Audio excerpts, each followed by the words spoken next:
So, how'd you feel about the result today, 6th? I'm happy about it. I mean, I wanted to be top 3 just for my own personal pride, not for.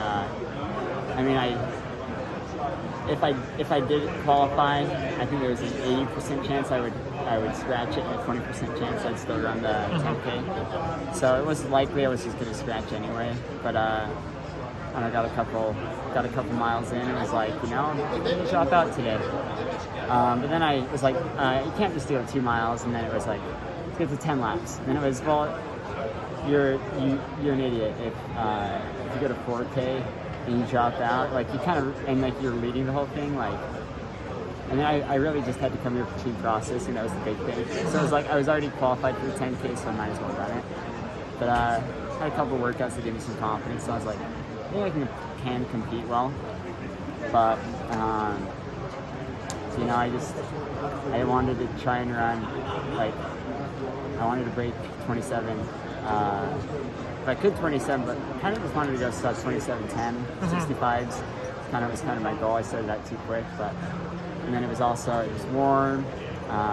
Coach told me to run 66s, and I was like, well, how about 65s? And it kind of went back and forth. And he's like, all right, 65s. And so started a little too quick. Coach knew best, but it was also like I got through this race, and I was just, after 10 laps is going to drop out. After 5K, I was like, maybe I'll drop out here. At 15, I was like, I'll drop out.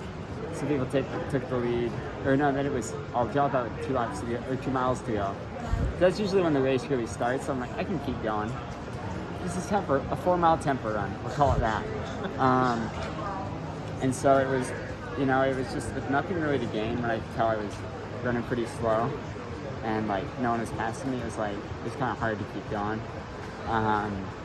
Eventually Sam passed me, and I told Sam to go, and I tried to slow the field down. Kind of a dirtbag move, but it was just because I'm friends with Sam. It was like I would love to have seen Sam just kind of run away with it, just because other people aren't willing to take the lead. But then I don't know. Eventually got 4 laps to go, and I realized there's a pack of 10. I'm in 10th. Top 8 get prize money. I might as well, stick it out for an 8th place, and then some people started falling off pretty hard, and I just kind of kept my pace, and also didn't want to have to run another 10K to get a qualifier for next year. So I was like, if I break 28, I bet I'll be qualified, and I just didn't have that speed the last lap to break 28. I didn't need that much speed. I ran like a 62. Probably one of my slowest last laps I've ran, but it's fine. I'll take 6th. When did you know it wasn't going to be your day? I don't know. Pretty early, probably 6 to 8 laps in. Yeah. I started thinking about dropping.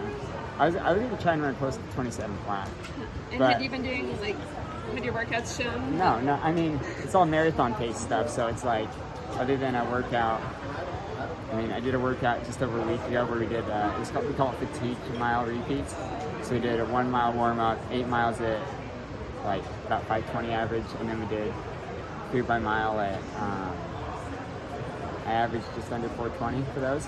And I was like, I think I could hold that pace for a 10K on the track, because that probably was a perfect weather day in Provo, so not as warm as it was here. But when I could tell I wasn't going to be running that fast, it was my motivation kind of dropped, and then I started running even slower. I'm like, no, I don't want to slow down that much, but it's fine. I already knew I'm going to Paris, so it was kind of hard to say when things got tough. Yeah. Was Clayton what are you doing? No, Clayton's jealous. Oh, really? He wants to jump in stuff like this, but his 10Ks on the track ever since his NCAA career haven't gone well, so he's going to go run BAA 10K. Okay. So, yeah. I don't know. It was a fun day, but next time I'll be more excited. And will you go to Paris to look at the course, or have you gone yet? I haven't gone yet. I'll go probably the early or end of July.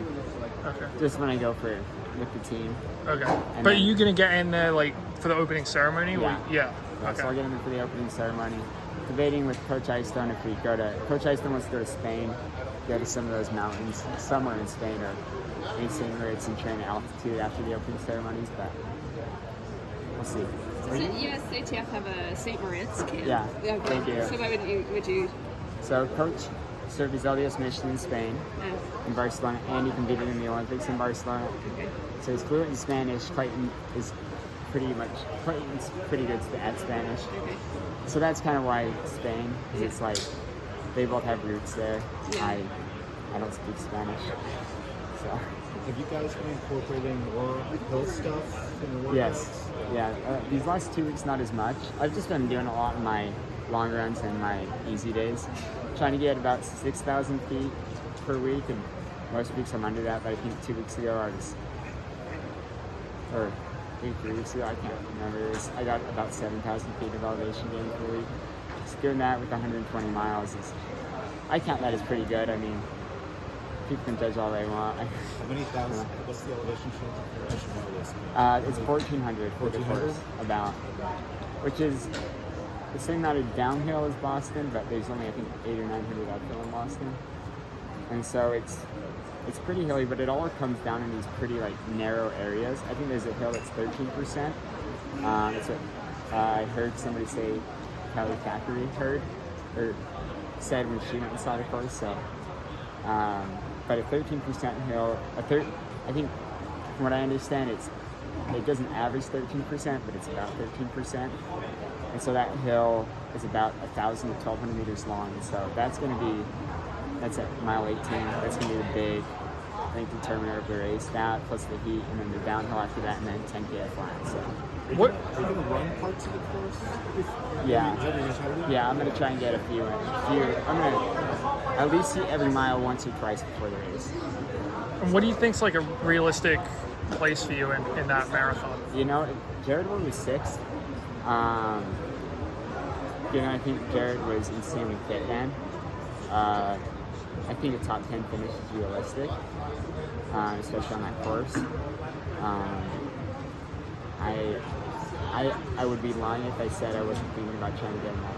Like, that's the goal.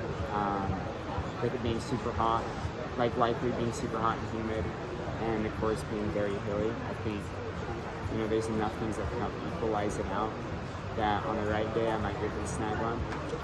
On the wrong day, I mean, you never know what can happen, but... Hey, it's the Olympics, yeah, you got a dream, yeah. I mean, I was talking to Mev Pafleski, and he said, when he went to Athens, he wasn't ranked very well.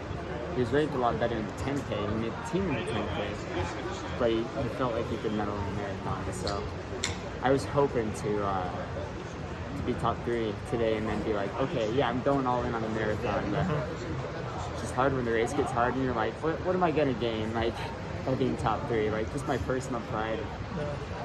It's fine. All right. Good job. Appreciate the Thank time. you.